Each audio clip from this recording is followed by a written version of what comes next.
இந்த ராமர் கோயில் வந்து 500 ஆண்டு காலமாக நமக்கு நிறைவேறாம வந்து இன்னைக்கு இந்த நிறைவேற்றம் வந்து நமக்கு ரொம்ப பெருமையா இருக்கு.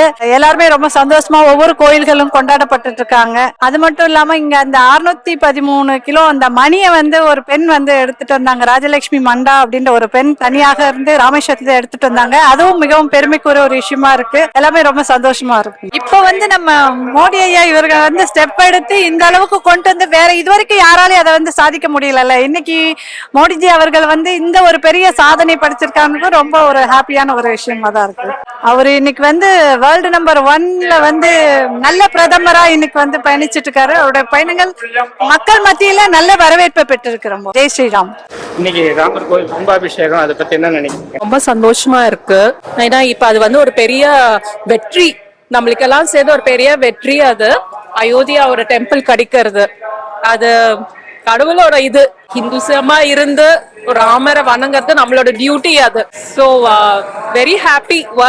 இந்தியா வைஸ் ரொம்ப எல்லாரும் இது ஒரு பெரிய வைப்ரேஷன் கொடுக்கற மாதிரி இருக்கு. ராமரை திரும்பியும் ஒரு எந்தூவா கொண்டு வரது ஏதோ நான் அப்படி நினைக்கிறேன். ஒரு நல்ல வைப்ரேஷன் வர மாதிரி ஐ திங்க் பாசிட்டிவ் எனர்ஜி. ஜெய் ஸ்ரீராம். இது வந்து நீண்ட நாள் வரலாறு. இந்துக்களுடைய எதிர்பார்ப்பு ரொம்ப நாள். போராட்டம் ஆரம்பிச்ச காலத்துல இருந்து அந்த ஏர்ல அந்த ஒரு நாள் வந்தாலுமே எல்லாமே ஒரு பயம் அச்சத்தோடு இருந்துச்சு. இதுக்கப்புறம் அந்த கவர்மெண்ட் வந்ததுலேருந்து பயன்றதே ஒன்றும் இல்லை. ஒரு சிறப்பான வரவேற்பு, எங்களுக்கு ஒரு வரப்பிரசாதமாக இருக்குது. இன்றைய நாளை பொறுத்தளவில் ராமரோட பட்டாபிஷேக இந்த கும்பாபிஷேகத்தை முன்னிட்டு இந்தியா முழுவதும், தமிழ்நாட்டுக்கு மட்டும் இல்லை இந்தியா முழுவதும் இன்னைக்கு தீபாவளியாக நாங்கள் எல்லாரும் சிறப்பாக கொண்டாடுறோம். இந்த நாளை வாழ்நாளில் மிக சிறந்த நாளாக நாங்கள் தமிழர்கள் எல்லாரும் மட்டும் இல்லாமல் இந்தியாவில் இருக்க அனைத்து மக்களும் ஓம் ராம ஜெயத்தை வணங்கி வாழ்ந்துகிட்டு இருக்கிறோம். இது ரொம்ப மறக்க முடியாத தருணம். இதற்காக மத்திய அரசுக்கும் பாரத பிரதமர் நரேந்திர மோடிக்கும் அவர்களுக்கும் மனமார்ந்த நன்றியை தெரிவித்துக் கொள்கிறோம். ஜெய் ஸ்ரீராம், ஜெய் ஸ்ரீராம், ஜெய் ஸ்ரீராம். இது இந்துக்களினுடைய நீண்ட நாள் கனவு. சுமார் 500 ஆண்டுகளுக்கு பிறகு மீட்டெடுத்த மிகப்பெரிய வீரர் திரு நரேந்திர மோடி, பாரத பிரதமராகிய நரேந்திர மோடி அவர்களுக்கு எங்களுடைய மனமார்ந்த வாழ்த்துக்கள் மற்றும் தமிழ்நாட்டு மக்களுக்கு கிடைத்த மிகப்பெரிய வரப்பிரசாதம்.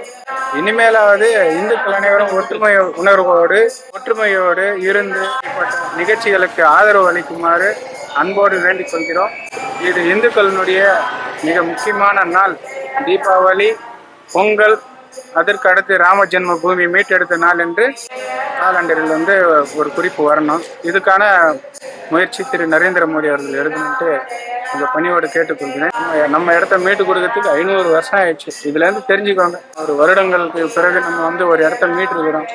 கடவுளுக்கே இந்த கதின்னா நம்ம நாட்டு மக்களுக்கெல்லாம் எந்த கதி? நம்ம வீட்டை கூட இப்படி தான் போயின்னு இருக்குது. நம்மளுடைய நிலங்கள் அபகரிப்பு, இந்து கோயில்கள் அபகரிப்பு.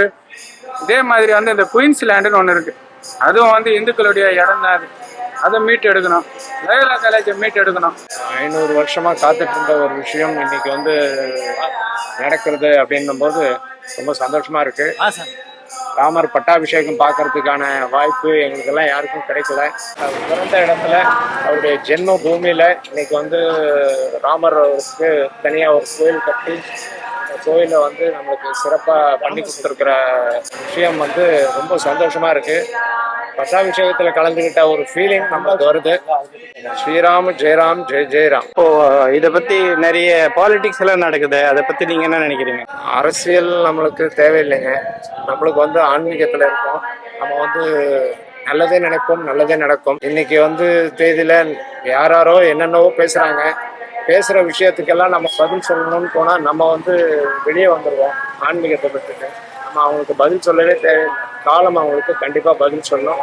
கண்டிப்பா இந்த ராமராஜ்யம் நம்ம நாட்டுல உருவாகும். அந்த ராமராஜ்யம் உருவாகிறதுக்கு இன்னைக்கு அதான் அடித்தளம் தட்டி இன்னைக்கு வந்து கும்பாபிஷேகம் பண்ணி இன்னைக்கு நடந்துட்டு இருக்கு. ரொம்ப சந்தோஷமா இருக்கு. எல்லாருக்கும் ராமராஜ்யத்துக்கான வாழ்வு கிடைக்கிறதுக்கான வாய்ப்பு பிரகாசமா இருக்கு. கோவில் மீட்டெடுத்த மோடிஜி பத்தி என்ன நினைக்கிறீங்க?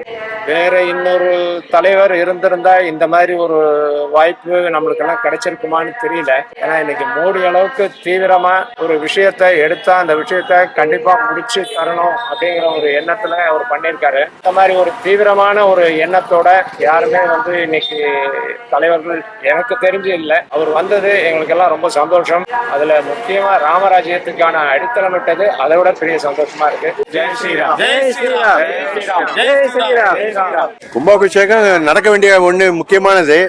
மக்களை எதிர்பார்த்ததை நல்ல மாதிரி முடிச்சு கொடுத்தாங்க, சந்தோஷப்படணும். ஐயாவுடைய தயவுல எல்லாம் நடக்குது. பண்பாட்டை சிதைக்கக்கூடிய செயல்பாடு எங்கேயுமே நடக்கக்கூடாது. எல்லாரும் ஏத்துக்கிறதா இருக்கணும். அந்த பண்பாட்டை காக்கிறது தான் இந்தியாவுடைய பண்பாடு. அந்த இந்தியாவுடைய செயல்பாட்டுல உண்மையானதும் கூட எந்த ஒரு ஜாதி மத்தியும் பாகுபாடு இல்லை பார்க்கணும். அதான் என்னுடைய வேண்டுகோள். இந்தோனேஷியால எல்லாம் ராமருடைய படம் ரூபா நோட்லயே இருக்கு. ஏன் நம்ம நாட்டுல அதெல்லாம் போட முடியாதுன்னா விஷயம் இருக்கு. இது வந்து வனவாசம் போன கதையில இருந்து வந்தது ராமாயணம். அந்த வனவாசத்தை வந்து பணத்துல காமிக்க கூடாது. அதான் மாத்தி கொடுக்குதா வாழ்க்கை. உண்மையாவே எங்களுக்கு இந்த ஆர்வம் வந்ததே வந்து மோடி ஐயால தான். இந்த சாமி கும்பிடுவோம் எல்லாம் பண்ணுவோம். இந்த ஒரு ஆர்வம் வந்ததுக்கு காரணம் மோடி ஐயா தான். அயோத்திக்கு போயிருக்கீங்களா? நான் இது வரைக்கும் போனதில்ல. ஆனா கண்டிப்பா இப்போ ட்ரெயின்லாம் விட்டுருக்காங்க. அடுத்த மாசத்துல கண்டிப்பா போவேன். அந்த ஒரு ஆர்வம் வந்திருக்குது, கண்டிப்பா போவேன். கயா போயிருக்கும் போது நான் போயிருக்கேன். இப்ப மறுபடியும் போகணுன்ற ஐடியால இருக்கு. அயோத்தி போயிருக்கீங்களா? போயிருக்கிறேன் சார். அப்ப வெறும் எம்டியா இருந்தது, 4-5 பில்லர் மட்டும் இருந்தது. அப்ப வந்து எந்த கோயிலும் எந்த இதுவும் கிடையாது. இப்போ ரீசெண்டா ஒரு 1 இயருக்கு முன்னாடி எதுவுமே கிடையாது. இப்போ எல்லாம் பக்காவா ரெடி பண்ணி கங்கையும் அவ்வளவு சூப்பரா இருக்கு. இப்போ எந்த குறையும் கிடையாது. இவர் வந்ததுல இருந்து அரசியல் நம்ம பேச விரும்பல, ஆனா ஆன்மீகத்துல வந்து ரொம்ப சூப்பரா மெயின்டைன் பண்ணிட்டு வராங்க. எங்களுக்கு அது ரொம்ப பிடிச்சிருக்கு. ராமர் அங்கதான் பிறந்தாரான்னு சிலர் கேள்விங்களை கேக்குறாங்க. நீ உங்க அப்பனுக்கு நீயே பிறந்தியான்றது முதல்ல அதை தெரிஞ்சுக்கோ. நான் என்னுடைய கருத்து அதுதான். உங்க அம்மா சொல்லிதான் உனக்கே தெரியும். பல பேர் சொன்ன ஒரு பாடு அந்த ஒரு தத்துவத்தை வச்சுதான் இன்னைக்கு நம்ம வந்து எல்லாமே செயல்படுத்திட்டு வரோம். ஆனா அதை வந்து அவர் அங்க பிறந்தாரா, இங்க பிறந்தாரா, அங்க வளர்ந்தாரா அப்படிலாம் பேச எந்த தகுதியும் யாருக்குமே இல்லை. श्रीराम राम रामेति रमे रामे मनोरमे सहस्रनाम तत्तुल्यं श्रीराम नाम वरानने कृष्णानंद मुकुंद मुरारे वामन माधव गोविंद श्रीधर केशव राघव विष्णु लक्ष्मी नायक नरसिंह अच्युतं केशवं रामनारायणं कृष्णदामोदरं जानकी वल्लभम् अच्युतं केशवं रामनारायणं कृष्णदामोदरं वासुदेवं भजे।